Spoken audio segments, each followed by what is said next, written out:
We're part of our mission when we started this, and I think even from the founders, is to, of course, they call it educate, but expose Filipinos to this art form. This is not native to the Philippines.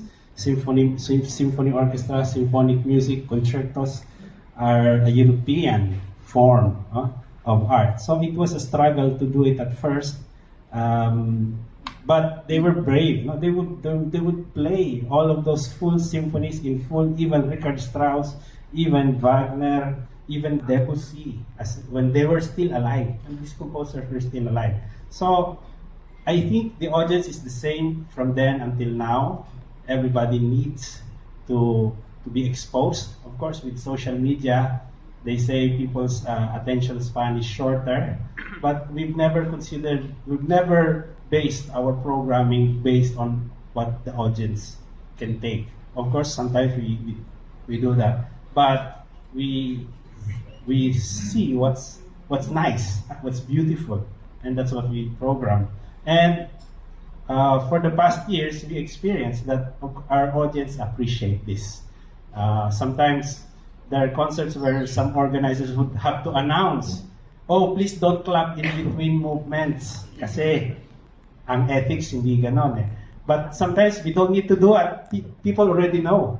I can sense, that people can already last sitting on a 40-minute symphony and knowing that they need to clap only after 40 minutes, not after the familiar tune is heard. So I guess there's more education now. There's more appreciation, but we need to do more. It's unfinished, as I mentioned. Okay. This is my last question. How do you introduce new ideas while remaining faithful to the MSO's classical roots? Yes, we've done concerts where we combine new and old. For example, for the past 10 years, we've been doing concerts in Ayala Museum. We call it the Rush Hour concerts. And our theme, it's encapsulated in a prior program. We call it Bach versus the Beatles. Well, Beatles is not exactly new. It's all more than 50 years old, but that encapsulates, something classical and something modern. They can always be together, and we don't distinguish, and we are not also afraid of programming daring things. We've played some works by the composer Jeffrey Ching in our recent programs. He still wants to write for us, and we have also welcomed.